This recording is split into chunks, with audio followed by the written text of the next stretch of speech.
hanging out with someone, be it a new relationship or an old one, and it's fun and it's games and you guys are doing all fun things and they're showing you off and you're feeling good. But it's a whole different ball game when your partner values you. And it's incredibly important for us to be able to differentiate between the two. Because even sometimes when you've been in a long-term relationship, you could hit a stage where your partner just does not value you anymore, or doesn't see you or make you feel the way they used to. And that's where we need to kind of watch out for those red flags and see whether we're appreciated and truly valued for who we are in our relationships, or is it just all for fun and games? It's no good us being very self-aware and doing a lot of work on ourselves when our partner are just stagnant and are not aware of themselves and are not growing with us. Because that way then we begin to notice all the cracks and realize that our growth isn't necessarily valued. And this is what I wanted to discuss this week. If you haven't been to my page, welcome. I'm Hamasa. I look at personal development as well as mental and emotional well-being and just day-to-day issues. Please subscribe to my page so that you're up to date with my weekly videos, which usually cover all sorts of different topics. And if you have any suggestions for me, please do write them in the comments below. So there are some key points that we need to watch out for that really differentiate between someone just being there for a good time or because they don't really want to be lonely, or someone who truly values us and respects us and wants to be with us because of who we are and how we make them feel. And these key points, there's like a whole bunch of them, but I'm just gonna pick out the important ones that if this is not happening, then there's really no point even wasting your time on the rest. And the first thing is that they're not trying to change you in any capacity. When someone comes into your life, or if someone's been in your life and they suddenly start dictating how you should behave, what you should wear, should you lose weight, gain weight, what you should eat, how you should have your hair, anything, everything, emotional, physical, they are now no longer satisfied with who you are. And therefore they're trying to mold you into something that they want you to be, or their projection of you, what they thought that you are or who you are. And they're not getting it, so therefore they're trying to mold you into that. Now, there is no harm in people around you, people that care for you, to advise you and to guide you in the right direction and tell you right from wrong if they feel a certain way about the situation. But where it gets a little bit sticky is when they try to dictate it or impose it and make you feel bad if you don't listen to them. Which means that they don't really see you for who you are. They just want a version of you that suits them. Therefore, they don't value you. So the minute someone starts dictating to you what you should and shouldn't be doing, that's something that you should watch out for and probably address very early on. The next thing to look out for is that whenever there's a disagreement or an argument or something that you guys don't see eye to eye on, that this person has a level of self-control. Because if someone truly values you, regardless of how angry, upset and hurt they are, there are certain lines and boundaries that should never be crossed. Be it swearing, abusive, words that may hurt, things thrown in your face like ammunition that you may have said in confidence to that person.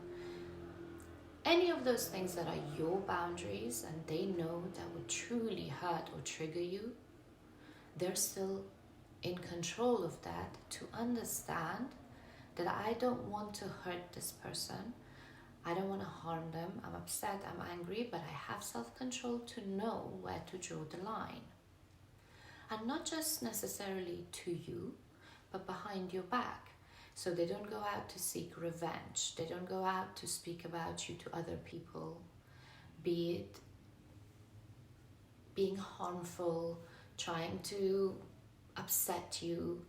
Things like that are always contained. The relationship or the love isn't used as an excuse to justify actions that are incredibly harmful. So they have self-control over their own emotions, and they have control and understanding of your emotions. Because if someone's very reactive and very erratic, means that they don't necessarily have control or respect for themselves, because they allow someone else to trigger them to that level for them to do something so stupid or brazen or harmful. So it's just a reflection of the relationship that they have with themselves. So if they're very reactive and don't have self-control, they don't have value for themselves, so they can barely have value for you. The next thing to look at for is if someone truly supports you. In today's day and age, we live in a society where women are incredibly independent. And some because they just are, and some unfortunately due to circumstances, because they've been taught over and over again that they're going to be let down with the relationships in their lives. And if that's happening, then they have to be able to provide and protect themselves. So they've learned to carry this load around all the time and be quite independent. So most strong women require a very strong man, because a lot of men say they want a strong woman until they have a strong woman, and then they don't know what to do with her. So this is why it's important that if you want to be valued for your strength as a woman, you need to be able to find a partner who understands and supports that and is strong enough to not feel emasculated by your stance and just perspective and how you are and your independence. They're supportive of that independence, because even the strongest of us always need a shoulder to cry on and someone to lean on. So it's not that when someone's strong or independent that they don't need anyone. They just want to feel safe enough to make themselves vulnerable. And if someone, and this isn't just about women who are strong. Generally, if you want to lose weight, gain weight, cut your hair, dye your hair, start a new job, change a career, have kids, anything along those lines, that you're with a long-term partner, someone that you feel like you're spending your life and days with, then that person should be supportive of your choices. Just because you're doing something that they may not necessarily agree with, as long as, of course, it's within respect and context of the relationship, they should be able to support you and let you be who you are and let you be free. If they're making you feel bad for you wanting to lose weight or going on a diet, it's just not on. They don't really value your happiness and the things that you want for yourself. They just value what you bring to the table for them. And that's something that we need to be able to see quite early on.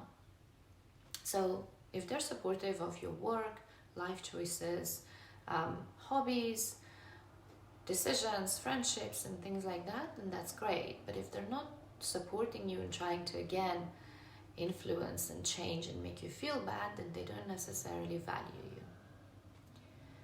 My next point is when someone really, really cares for you and values how you feel, they then are great listeners, because they don't want to fall into a pattern of you having to repeat yourself, nag, and you guys going through the same things over and over again.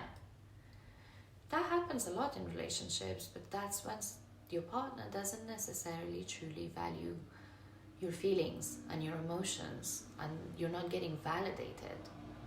So when your partner is a good listener, they give you that space, they validate you, they don't humiliate you, they don't use that against you, because they care about your feelings and emotions.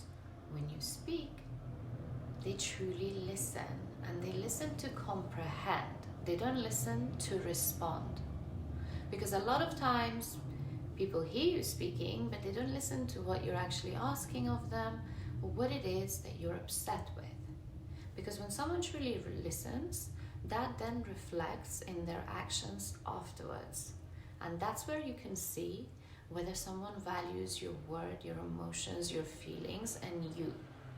Because if they're just listening, sitting there listening to you, and then they're saying, yeah, okay, I understand, and I'm sorry for that, that's a cognitive kind of empathy where it comes from the head, not the heart. So them saying they understand what you're saying doesn't necessarily mean they empathize and are compassionate of the pain you're feeling or the emotions that you're feeling. They don't give you an emotional support or an emotional empathy, where I see that I've hurt you and my actions are hurting you and therefore I need to change that. So being a good listener is a reflection of how much they value your emotions, which is really the core of having a long, true connection with someone. There are things like being kind outside of the relationship that obviously reflects on how the person is, and whether they value you and whether they value the relationship. There are things like being protective, being respectful, but those things, of course, we know that when we're with someone and they really truly care for us, they should show us respect and kindness and protectiveness anyway. But it's these little other key things that really show the difference between whether someone just is there for a good time or because they really care about who we are. And the last thing that I would say is that when you're in a relationship with someone who truly values who you are and you as a person and like what you bring to the table, what you represent, your entity as a human, they will never break your heart. Of course, people fall out of love. Of course, people will not work out, have disagreements, but it will never be over things like cheating, dishonesty, abuse, be it mental, emotional, or physical. So things that are very hurtful and are heartbreaking, that would not happen. Because even if they may not love you or they may not want you anymore, they still see the value that you have as a person, and they wouldn't necessarily want to bring you harm or break you because they respect you. And therefore, yeah, I've fallen out of love with this person, but I'm not going to go out and cheat because because I value them. I don't want to hurt them still. I still care for them. So I'm able to have this adult conversation. I'm able to take responsibility for my actions and be able to have these difficult conversations and discuss them and give people closure, give people explanations, communicate how I feel out of respect because I value this person. That's the difference. So when you're with someone that truly values you, you don't actually have to worry about them like really breaking your heart, because they wouldn't do that. There's always, like I said, it doesn't mean that they're there for life and that you should take that for granted. It just means that they won't disrespect you in that way. And they're able to take responsibility for when they're wrong, because it isn't about being right all the time. It's not about winning. That's not how relationships work. It's about finding a mutual understanding and taking responsibility for the part that you played in that instance so that you could reach an agreement and move forward. So if they're trying to constantly battle with you about being right, it's because they don't really value your feelings. I hope you guys found this video helpful. Like I said, every situation is different, every relationship is different, and it's not always so black and white. But if you watch out for these key points, then it's easier probably to kind of suss out whether someone truly has love and respect and value for the person that you are. I hope you guys enjoyed this, and if you have, please do subscribe to my channel, like and comment on this video, and share it with someone who may find it helpful. And I will see you guys here again next week. Thanks so much for watching. Mwah.